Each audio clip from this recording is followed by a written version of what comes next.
40वें श्लोक का टिप्पण।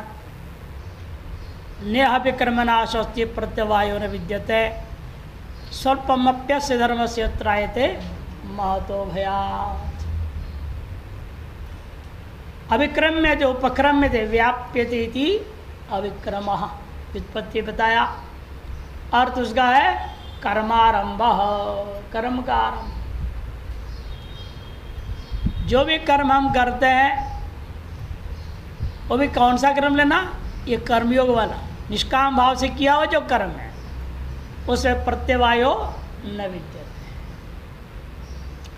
क्योंकि यह धर्म कर्मयोग रूपा जो धर्म है इसको थोड़ा सा भी करेंगे मान भय से रक्षा होगा। वार्तिककार इस विषय में कहते हैं वार्तिकारश्चाहु वेदान वचनादीनाम एकात्मज्ञान जन्मने तमेतम मिति वाक्येन नित्यतां वक्ष्यते विधि। वेदान वचनेन ब्राह्मणा विदिशन्ति तमेतम आत्मानं ब्राह्मणा विशन्ति यज्ञ दान तपसा नाशकेन। बृहदारण्योपनिषद के मंत्र पर वार्तिक है ये। वहाँ लिखा वेदान वचनादीना, ये सारे कर्मकांड सारे उपासकांड किस लिए, एकात्म ज्ञान जन्मने, जीव ब्रह्म एकात्मता के ज्ञान की उत्पत्ति के लिए सकल कर्मकांड और उपासना कांड। अतः तत्त कर्मों में तत् उपासनाओं में जो फल बताया गया है उस फल का त्याग करना चाहिए। फल त्याग ये निष्काम भाव से करना उसी को कहते हैं। आगे कहेंगे कर्मण्येवाधिकारस्ते मां फलेषु, फल में तुम्हारा कोई अधिकार नहीं, अनावश्यक कामना करके तुम फंसते हो। इसलिए तम एतम इति वाक्येन नित्यतां वक्ष्यते विधि। तम एतम इत्यादि वाक्य के द्वारा सकल कर्मों को नित्य विधान किया गया है। यह आगे स्वयं कहने वाले हैं। यद्वा तो दूसरी व्याख्या हमने उसी मंत्र का किया। यद्वा विशार्थत्वं काम्यानाम विकर्मणाम तमेतम इति वाक्येन संयोगस्य पृथक्त्वतः। अतः विविदिशा ही है प्रयोजन काम्य कर्मों का भी, केवल नित्य नैमित्य कर्म नहीं, काम्य कर्म भी जो है वो भी विविदिशा के लिए ही है, विविदिशा के लिए है। विविदिशार्थत्वं काम्यानाम विकर्मणाम, कि काम्य कर्म करते करते करते कामना पूरा करते करते क्या हो जाता है, कहीं ना कहीं विवेक जागृत हो जाता है। जो भी आप कर्म कामना पूर्वक कर रहे हो इन वह भी कामना आपको कर्म निष्काम की ओर ले जाएगा। नहीं कर्मणाम अनारंभात् निष्कर्म वस्तुतः। आगे कहेंगे कर्म का आरंभ के बिना निष्कर्म भाव में पहुंच ही नहीं सकते आप। इसे कर्म आरंभ करना केवल बंधन कारण होता है, ऐसे कोई बात नहीं है। वह भी अंत तो गत्वा आपको विदिशा की उत्पत्ति, ज्ञान की इच्छा की उत्पत्ति के द्वारा आपको मोक्ष की ओर ले जाते हैं। इस बात को तमेतम इत्यादि वाक्य के द्वारा संयोग पृथक न्याय से कहा गया है। स्मृतिकार भी कहते हैं स्मृतौचा, स्मृतिकार भी कहते हैं सर्व पाप प्रसक्तोपि ध्यायन् निमिषमच्युतम् भूयस् तपस्वी भवति पंक्ति पावन पावनः। सर्व पाप प्रसक्तोपि, सकल पापों का फल रूप अनेक प्रकार का रोग आदि से आप ग्रस्त हो, परेशान हो, उस स्थिति में भी यदि आपने ध्यायन् निमिषम अच्युतन, अच्युतम वह जो अच्युत भगवान है उस एक क्षण भी एक निमिष भी सम्यक प्रकार से ध्यान कर लें, नाम स्मरण पूर्वक ध्यान कर लेता है तो क्या होगा, फल बता रहे हैं। वह सन्यासी भूयस तपस्वी भवति। क्यों, कौन है वो जो तपस्वी हो जाएगा, कह रहे हैं पंक्ति पावन पावन। पंक्ति पावन पावन किसको कहते हैं, सन्यासी को। पंक्ति को पवित्र कौन करता है, ब्राह्मण, क्षत्रिय वैश्य शूद्र सब पंगत पर लगा हुआ है। मान लो लंबा चौड़ा पूरे गांव की पंगत लगी है। यदि एक ब्राह्मण आके पंगत पर बैठ जाता है तो सारा पंगत पवित्र हो जाता है। सिर्फ ब्राह्मण को कहेंगे पंक्ति पावन। और ऐसे ब्राह्मणों की पंक्ति लगी है, उसमें एक सन्यासी आके बैठ जाए और ब्राह्मण की पंगत में पवित्र हो जाएगा। और अनेकों तथाकथित सन्यासियों का पंगत है, उस पंगत में यदि श्रोत्र ब्रह्मनिष्ठ बैठ जाए वह पंगत पवित्र हो जाता है। उत्तरोत्तर श्रेष्ठ बताया गया मनुस्मृति वार्तिककार ने भी कहा। इसलिए सन्यासी को पंक्ति पावन पावना नाम से कहा जाता है। ब्राह्मणों के पंगत को भी पवित्र कर देने के सामर्थ्य वाला ये कहा गया पंक्ति पावना पावन एवं स्वल्पमप्यस्य तस्मिन् विषये चुक्तम। और ये जो कहा भगवान ने स्वल्पम में से धर्मस्य त्रयते महत्व भयात, इस विषय में भी कहा गया जन्म जन्मांतराभ्यस्थम दानम अध्ययनम तपः तेनैवाभ्यास योगेन तच्चैवाभ्यसते पुनः। जन्म जन्मांतर में अभ्यास किया गया, दान तप अध्ययन वो सारी चीज़ें व्यर्थ नहीं गए। वहाँ जितने कमाए थे धन दौलत मकान आदि बनाए थे वो तो व्यर्थ चला जाता है। अगले जन्म में आएगी क्यों मकान काम में, बैंक में जमा के पैसा कोई काम में नहीं आता अगले जन्म में। जन्म जन्मांतरों से किया गया ये तीन ही चीज़ आप अनेकों जन्म आगे में भी काम आता है। उसके अभ्यास के बल में हर जन्म में भी आप वही अभ्यास फिर चालू कर देते हैं। कौन कौन चीज़ है? दानम अध्ययनम तपः। जो आपने दान पुण्य किया वो आपके साथ जाता है, जो आपने स्वाध्याय किया अध्ययनम वो आपके साथ जाएगा, और जब आपने तपस्या की है वो आपके साथ जाएगा। जिसकी वजह से तेनैव अभ्यास योगेन, वही पूर्वकृत अभ्यास के योग की वजह से तच्चैव अभ्यस्यते पुनः, उसी का पुनः पुनः हर जन्म में और अभ्यास बढ़ते जाता है, तीव्र होते जाता है। उत्तरोत्तर यावत काल पर्यंत ब्रह्म विद्या प्राप्ति नहीं होती है तावत काल भगवान ने भी कहा आगे ददामि बुद्धि योगम तम, तो मैं वही बुद्धि वापस लौटाऊंगा। ये मत सोचना कि पिछले बार लघु रटे दोबारा लघु रटना पड़ रहा है, ये क्या बात है। कोई बात नहीं, अभी इतना मजबूत अभ्यास नहीं हुआ है लघु का, से जन्म से याद नहीं आता है। इतने अभ्यास कर लो लघु का तो अगले जन्म में जन्म से वही आप लघु बोलने लगोगे। इतने अभ्यास करनी पड़ेगी, लेकिन तब होगा ना, नहीं तो नहीं होगा। एक बार श्रवण से सब याद हो जाएगा, लेकिन इस जन्म में आप पक्का अभ्यास नहीं करोगे तो आगे जन्म में भी कच्चा ही रहेगा मामला।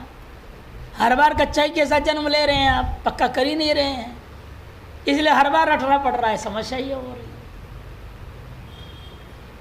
छोटे महाराज जी को हम लोग देखते थे, इतने बड़े विद्वान थे, सब कुछ थे, लेकिन कोई लघु पढ़ने आता है तुरंत हाँ कर देते थे, बाकी के पाठ के समय काट देंगे। उसकी 40 मिनट चल रही है तो नहीं, आपको 20 मिनट कल से पाठ होगा, ये लघु वाला आया है, तो लघु का अभ्यास कर। आजीवन लघु पढ़ाते रहे वो लोग। हमें कहते आप क्यों पढ़ाते हैं लघु, आज दूसरों को पढ़ाने दो, आप केवल वेदांत पढ़ाइए, कठिन ग्रंथों को पढ़ाइए। तो तुम लोग देखे नहीं हो संतों को, ये तुम लोग ऐसे बोलते हो। उसके बिना अभ्यास बनेगा नहीं। सभी ग्रंथों को पढ़ाते रहनी चाहिए जितने संभव है।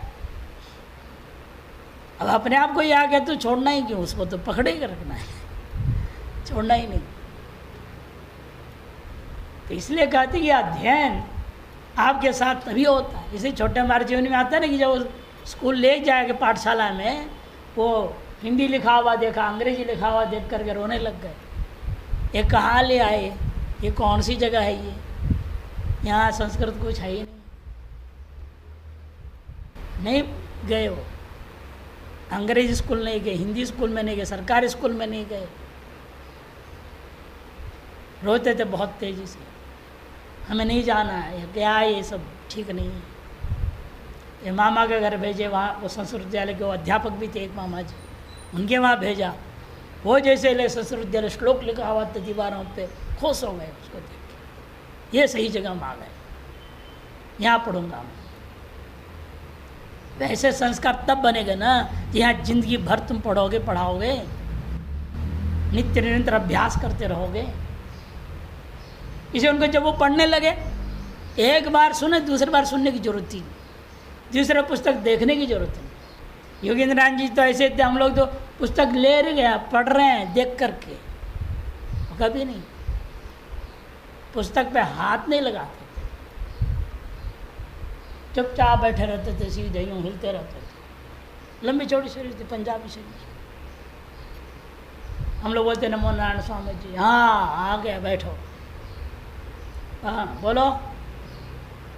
अब हम लोग पढ़ते थे और बोले जाते थे उस पर व्याख्या। हम बोलते गुरु जी ये कहाँ है, ये कहाँ से है, ये उद्धृत किया गया। अच्छा चाबी का डिब्बा लो, चाबी निकाल के ये लो, ऊपर जाओ अलमारी नंबर 8, उसमें खन नंबर 2, उसे पीछे लाइन में इतने नंबर पुस्तक पे वो है, ले आओ। पूरे लाइब्रेरी के सारे पुस्तक पता है उनको, कहाँ कहाँ रखी हुई है सारा। और पुस्तक लाते थे, यहाँ क्या ढूंढना है, सीधा निकालो 42वां पन्ना देख लो, उधर है ना श्लोक। हर ग्रंथ के हर पन्ने में कहाँ क्या है सब, कैसी स्मृति शक्ति है, अद्भुत। हम पूछते गुरु जी कितने बार आप रटे होंगे इसको, क्या आपको इतना याद है? कहते हम तो रटे ही नहीं है। बिना रटे कैसे हमको याद सब कुछ? पता नहीं, अब पुस्तक देखा, जब पढ़ता था पुस्तक देखता था, एक बार पढ़ लिया अंदर प्रिंट हो जाता था, 2 बार मुझे पुस्तक उठा के देखना नहीं पड़ा। ऐसे अद्भुत, मैंने कितने जन्मों का उनका अभ्यास रहा होगा, आप कल्पना कर सकते हैं। खुद की तुलना करो तो पता चलता है हम लोग तो कुछ भी नहीं उनके सामने। जो ऐसे संतों के चरणों में बैठा हुआ है उसे पता है अध्ययन का महत्व क्या होता है। इसे इनका कहना है तपः अध्ययनम दानम, ये 3 चीज़ जन्म जन्मांतर तक जाते रहता है, बाकी सब यहीं छूट जाएगा। बाकी जितने आपने कमाया धंधा किया सब व्यर्थ जाता है। असली कमाई यही है। ये थोड़ा सा भी कर लो आप, इसी को कहा भगवान ने स्वल्पमपि अस्य धर्मस्य, निष्काम भाव से दान तप और स्वाध्याय।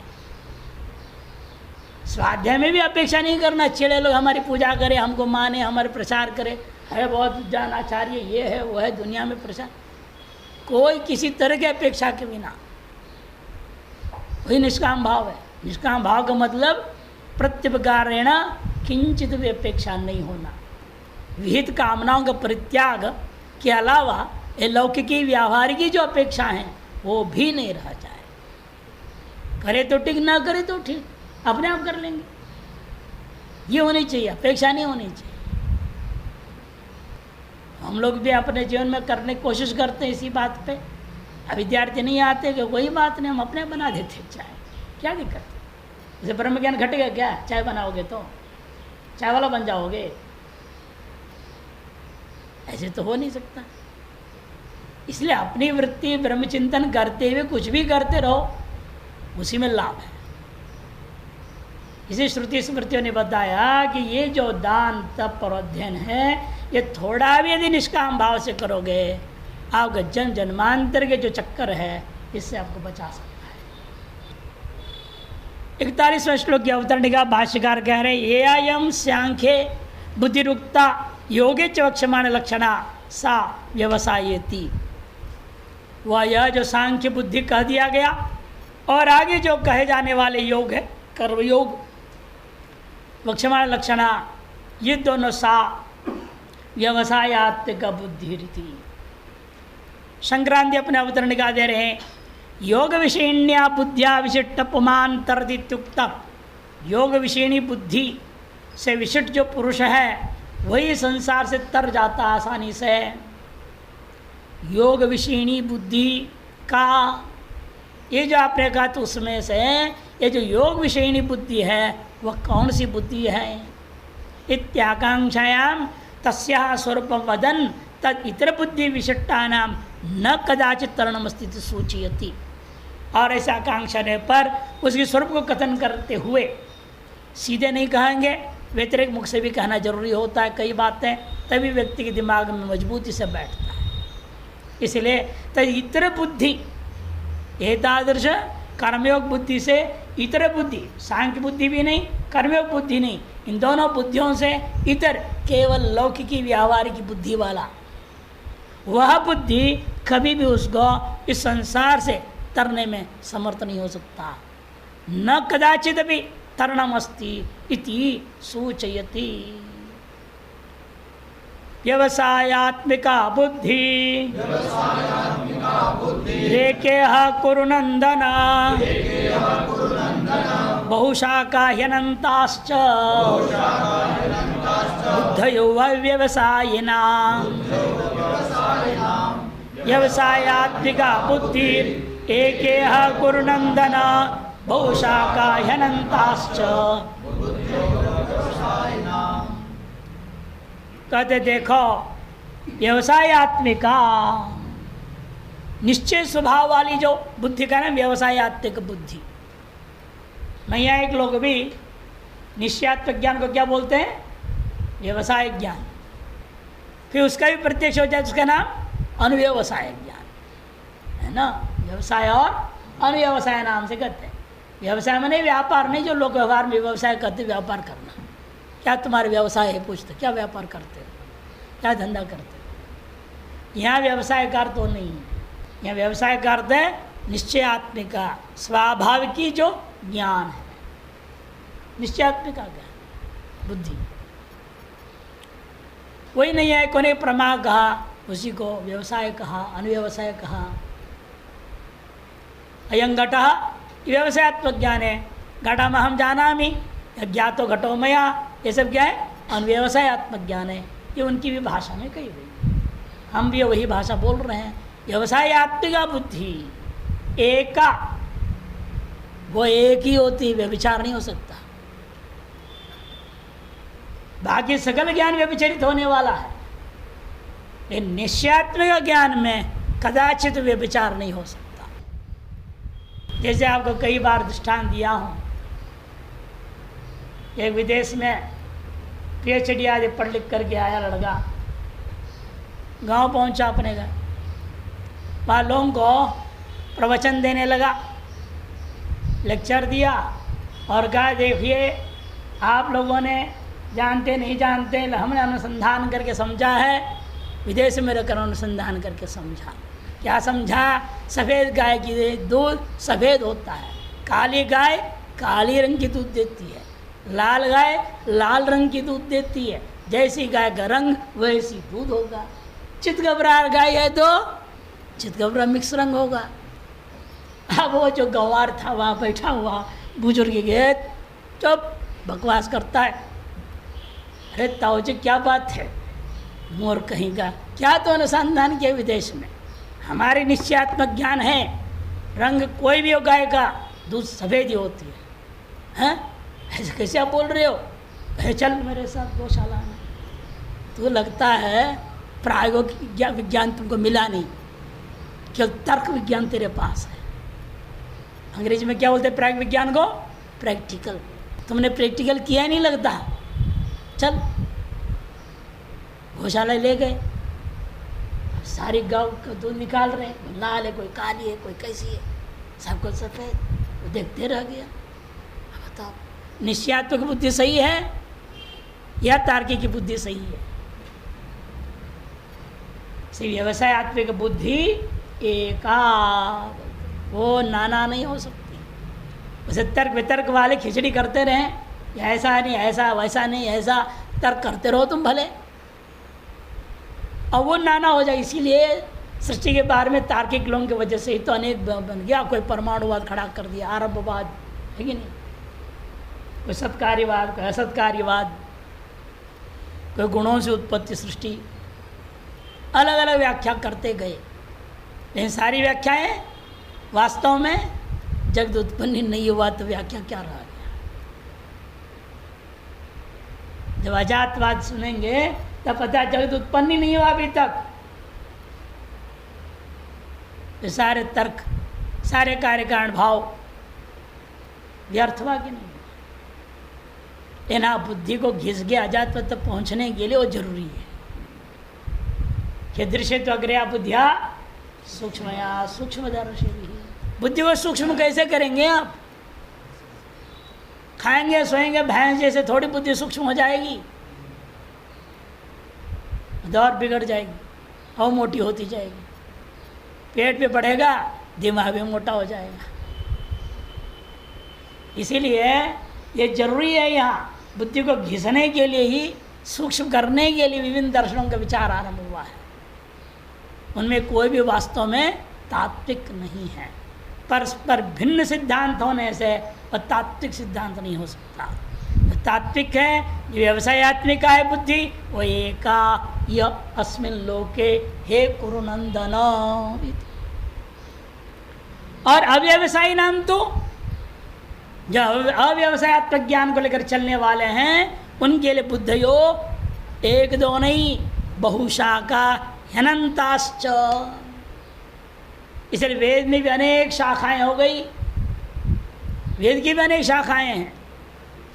अनंताश्च स्मृतया, उसे समझाने वाले श्रौत सूत्र, स्मृतियाँ और अनेकों ग्रंथों के तो ठिकाने नहीं कितने हैं। नालंदा विश्वविद्यालय के बारे में बताया जाता है, इतने ग्रंथ थे। आज देश भर में भी इकट्ठा करो शायद उतना नहीं होगा, उतने ग्रंथ थे। 6 महीने लग गए जल के राख होने, 6 महीने तक जलता रहा। कितनी संख्या रही होगी शास्त्र, कल्पना कर सकते हैं? 6 महीना जला, कितना लंबा चौड़ा विश्वविद्यालय के वो जो ग्रंथालय कितना लंबा चौड़ा रहा, विश्वविद्यालय तो छोड़ो कितना बड़ा होगा, ग्रंथालय कितने बड़ा रहा हो।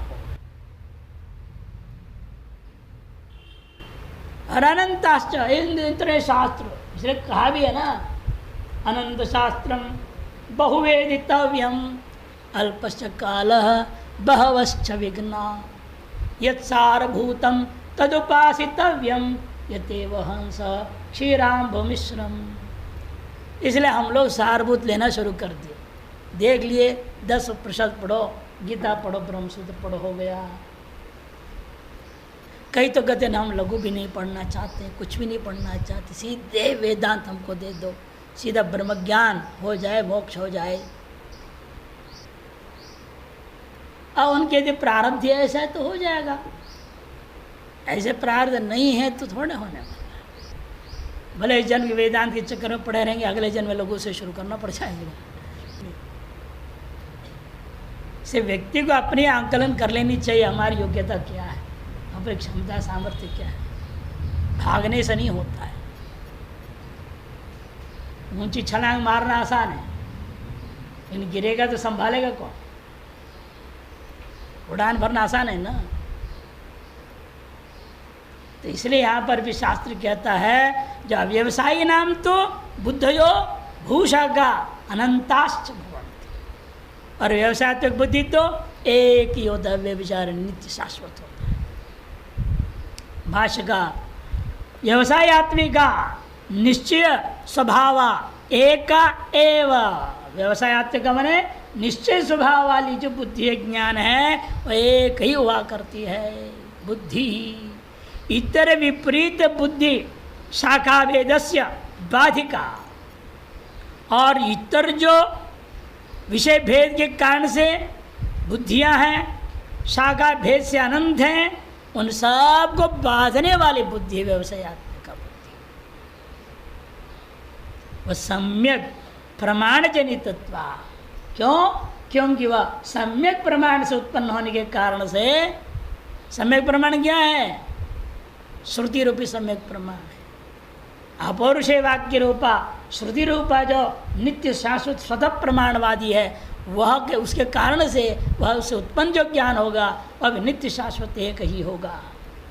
यह मने श्रेयो मार्गे हे कुरुनंदन। संबोधन तात्पर्य टिप्पणी में देखेंगे। या पुनरितरा बुद्धयो, और जो अन्य बुद्धियां हैं, यासाम शाखा भेद प्रचार वशात, शाखा भेद के फैलाव के कारण से अनंतो अपारो अनुपरत संसारोपी। अनंत है, अपार है, जैसे कहीं विश्राम ही नहीं। पढ़ते जाओ, ये पढ़ो, इसके बाद हो, उसके बाद हो, उसके बाद हो, ठिकाने नहीं कितने ग्रंथ पढ़ते रहो। जब हम लोग पढ़ते रहे बनारस वैसे ही हुआ। पहले हम लोग पढ़े जहाँ सिद्धांत मुक्तावली, फिर उसके बाद पंचलक्षणी, फिर सिंह व्याघ्र लक्षण, फिर सिद्धांत लक्षण, सामान्य निरुक्ति, अवच्छेदक निरुक्ति।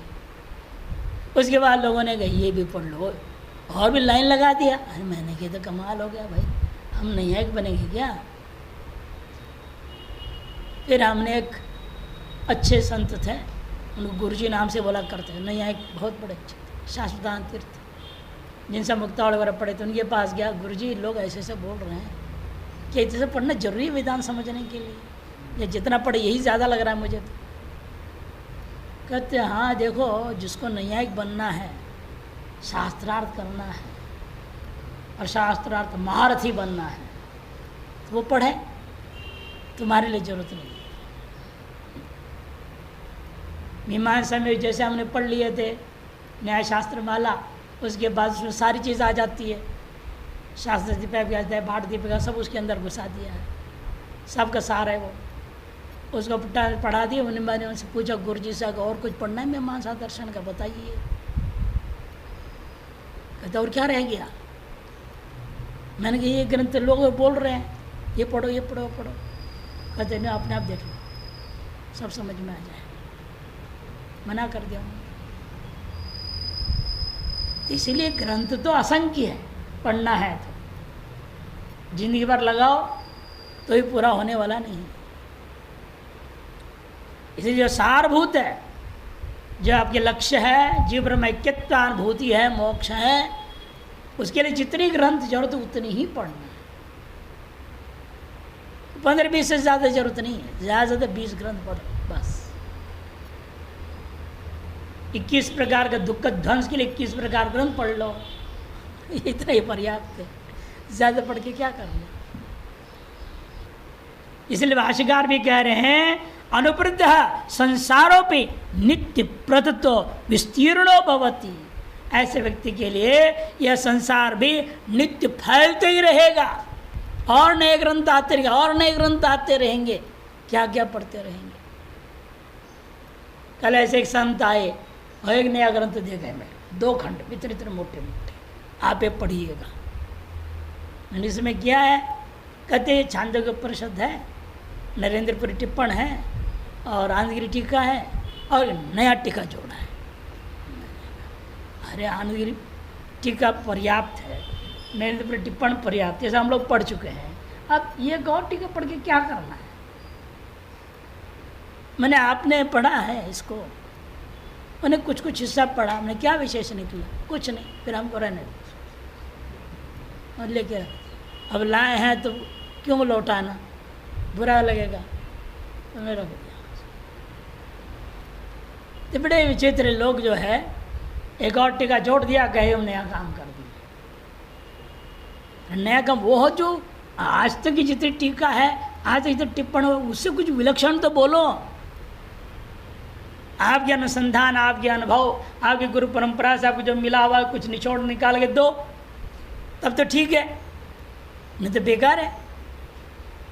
जितने ग्रंथ वही ढोया नहीं जा रहा है, और एक और जोड़ लो, क्या फायदा होगा। तो हमने कहा देखो हम ये कर रहे हैं, टिप्पण पढ़ो। मैंने देख रहे, ये तो हमने कभी सुना ही नहीं थे ये चीज़ें, प्रथम अध्याय मैंने दिया। मैंने ये टिप्पण संग्रह आपको दूंगा, फिर बताइएगा इसे कितने पुनरुक्तियाँ हैं और कुछ नवीन बात है। से लिखो तो वो बात जो आज तक परंपरा में आया हुआ है, लेकिन अभी लिपिबद्ध नहीं हुआ, उसको लिपिबद्ध करके छापो तो लाभ मिले तो छात्रों को। इसलिए कहते हैं तो विस्तार को अंत ही नहीं, नित्य प्रदतो विस्तीर्णो भवति प्रमाण जनित विवेक बुद्धि निमित्त वशाच्च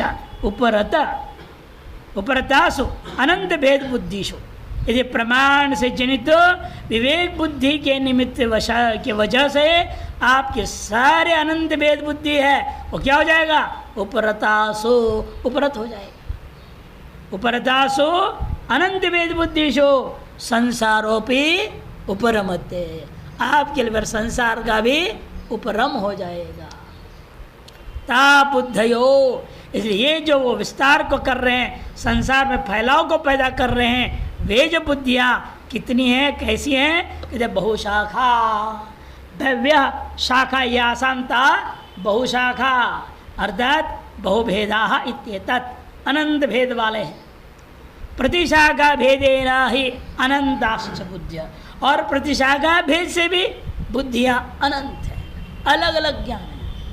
हर एक शाखा में उपासनाएं भी अलग अलग है। एक ही प्राणोपासना उसकी प्रक्रिया अलग अलग बता देते हैं। से ब्रह्म सूत्रकार को निर्णय लेना पड़ा किन प्राणोपासनों को मिलाना है, किन को नहीं मिलाना है। निर्णय दिया, गुणोपसंहार न्याय बोलते हैं ब्रह्मसूत्र में, किन गुणों को उपसंहार करनी है। और कई ऐसे अत्यंत विरुद्ध हैं गुणों का वर्णन, उनको हम उपसंहार नहीं कर सकते ना, चिंता नहीं कर सकते विरुद्ध गुणों का। वहाँ इसे उनको छोड़ो, स्वतंत्र उपासना कर दो, उसको अलग। इसे उपासनाएं प्रत्येक मामले सगुण ब्रह्म में वैसे, निर्गुण ब्रह्म के वैसे, हर एक शाखा अलग अलग बात कह रहे हैं। कितने को मिला के करना, कितना न मिला के करना, ऐसा हम निर्णय लिया तीसरे अध्याय में ब्रह्मसूत्र। इसलिए कहते देखो वो जो चीज़ है प्रतिशाखा भेदेन ही अनंताश्च बुद्धिया केशाम अपि अव्यवसाय, केशाम किनके लिए ऐसा है? वो जिनकी बुद्धि अव्यवसायत्मिका है। हाँ, केशाम माने अव्यवसायी नाम प्रमाण जनित विवेक बुद्धि रहिता नाम इत्यर्थ। प्रमाण जनित विवेक बुद्धि से रहित जो लोग हैं उनका यह हाल होता है। शंकरानंदी व्याख्या व्यवसायत्मिकेति मनो ही जीविदम प्रोक्तम शुद्धम अशुद्धमेव च अशुद्धम काम संकल्पम शुद्धम काम विवर्जितम। कहते देखिए मन दो प्रकार का है। मनो ही जीविदम प्रोक्तम, एक है शुद्ध मन, दूसरा है अशुद्ध में शुद्धांतकरण और अशुद्धांतकरण। अशुद्धांतकरण अशुद्ध मन किसको कहते हैं? जिसमें कामनाओं का संकल्प है, विभिन्न कामनाओं का संकल्प है। अभी भी प्रकृति आनंद बने हुए हैं, यहाँ जाना बाकी, वहाँ जाना बाकी, इधर करना है, उधर करना है, इधर घूमना है, उधर घूमना है, ये देखना है, वो देखना है, सूचीबद्ध बनाए रखे रहते हैं। समझना चाहिए अभी इनका विवेक जगह ही नहीं। सब कहाँ है वास्तव में? जो जो आप देखना है, बद्रीनाथ देखना है, केदारनाथ जाना है, ये सब कहाँ है वास्तव में? सब आप ही के अंदर कल्पित है, लेकिन स्वांत कल्पित है। विश्वम दर्पण दृश्यमान नगरी तुल्यम निजांतर्गतम पश्यन्नात्मन मायया बहिर्वोद्भूतम यथा निद्रया। बाहर जैसे लग रहे हैं, वास्तव में बाहर कुछ भी नहीं। बाहर तो प्रार्थ कर वजह से दिख रहा है तो ठीक है, दिखने दो, उसके पीछे भागने की क्या जरूरत है? लेकिन मन अभी अशुद्ध है, इसीलिए वह संकल्प करता है, मुझे वहाँ जाना है, यहाँ जाना है, ये करना है, वो करना है। परीक्षा प्रारब्ध से हो बात अलग है, अनिच्छा प्रारब्ध से हो तो अलग है, स्वेच्छा प्रारब्ध से हो तो बात अलग है। लेकिन प्रारब्धाधीन हो रहा है तो संकल्प नहीं होता, स्वतः ही प्रारब्ध की वजह से प्रवृत्ति होती है, और वह प्रवृत्ति भी शास्त्राधीन हुआ करेगा, आपके मनमाने नहीं हो सकता। जैसे काम विशिष्ट संकल्प यह अशुद्ध मन का लक्षण है। अशुद्ध मन का संकल्प क्या है? यदि काम विवर्जितम, कामना रहित जो संकल्प है। कामना रहित संकल्प क्या है? यही संकल्प है कि मैं आत्मा को अनुभव करना चाहता हूँ, मैं ब्रह्म को अनुभव करना चाहता हूँ। एतदर्थ में नित्य स्वाध्याय स्वमन निध्यासन, जहाँ भी हो वहीं रहो, वहीं करो, पर्याप्त है। नित्य स्वाध्याय प्रवचनाभ्याम मां प्रमदितव्यम। ये करते से अपने आप जो है कामना रहित होकर करो। इस जन्म में मुक्ति मिलेगी कि नहीं मिलेगी, ये भी मन में शंका उठाने की जरूरत नहीं। मिले तो ठीक, ना मिले तो ठीक, लगे तो रहेंगे, लगे रहोगे तो यही हो जाएगा काम। संशयास्पद होकर के नहीं लगे रहोगे तो कभी होगा ही नहीं। संशयात्मा विनश्यति कहा गया। इति श्रवणात् काम संकल्पादिक कषाय रहिततया, काम संकल्पादि रूपा कषाय रहित होने से शुद्धत्वेन ईश्वर एव अस्माकं परागति व्यवस्थितो व्यवसायो निश्चयो यस्यां सा व्यवसायात्मिका बुद्धि। ऐसे बुद्धि के व्यवसायत्मिक बुद्धि है। शुद्ध अंतःकरण के द्वारा निर्णय ले लिया, ईश्वर एव अस्माकं परागति ही, ईश्वर ही हमारी परागति है। जीव ब्रह्मैक्यतानुभूति हमारी परम लक्ष्य है। ऐसा जो व्यवस्थित कर लिया बुद्धि को, यही इसका नाम व्यवसाय है, इसी का नाम निश्चय है। एतार्श निश्चय व्यवसाय यस्याम बुद्धौ अस्ति सा बुद्धि व्यवसायात्मिका बुद्धि। जिस बुद्धि में ऐसा निश्चय रहती हो उस बुद्धि का नाम व्यवसायात्मिक बुद्धि है। वस्तु तत्दृश्यवती ईश्वराश्रय बुद्धिर यह मोक्षैक प्रयोजने कर्मयोगे प्रवृत्तस्य व्यवसायिनो मोक्षोर एकैव बहिरन्तः सदा एक रूपयो भवति। वस्तु तत्व का निश्चयवती, निश्चय वाली बुद्धि है, वो ईश्वराश्रिता बुद्धि है और इस लोक में जीते जी मोक्षैक प्रयोजन वाली है। अतएव कर्मयोग प्रवृत्तस्य, कर्मयोग में प्रवृत्त बुद्धि का व्यवसायिन माने मोक्ष हो। व्यवसायत्मिका बुद्धि जिसके पास उसका नाम व्यवसायिन, व्यवसायी व्यवसायिनौ व्यवसायिना। कौन है वो? मुमुक्षो हो। एक का एव, उसकी जो बुद्धि होगी वो एकाकारी होगी। बहिरंत, चाहे अंतर्मुख और बैठा है चाहे बहिर्मुख और व्यवहार कर रहा है, सर्वथा सर्वदा सदा एक रूप ही भवती, सदा एक रूप ही रहता है। उसको और कुछ नहीं चाहिए। हम जीव और ब्रह्म एक कब हो जाएं?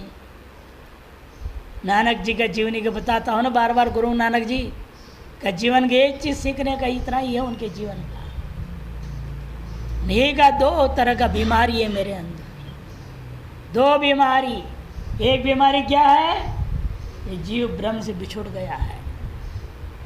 दूसरा, ये जिह्वा नाम नहीं लेती है। ये दो बीमारी की दवाई दे दो। दवाई क्या है? सर्व त्याग कर दे हुए भगवान नाम स्मरण पूर्वक शास्त्र चिंतन करना, इसके लिए कोई दूसरा इलाज है ही नहीं। वही एकमात्र मोक्ष का साधन है, वही उसी का नाम व्यवसायत्मक बुद्धि। तार्स बुद्धि जिसके पास है वह व्यवसायी अर्थात वह मुमुक्षु होता है। शेष कल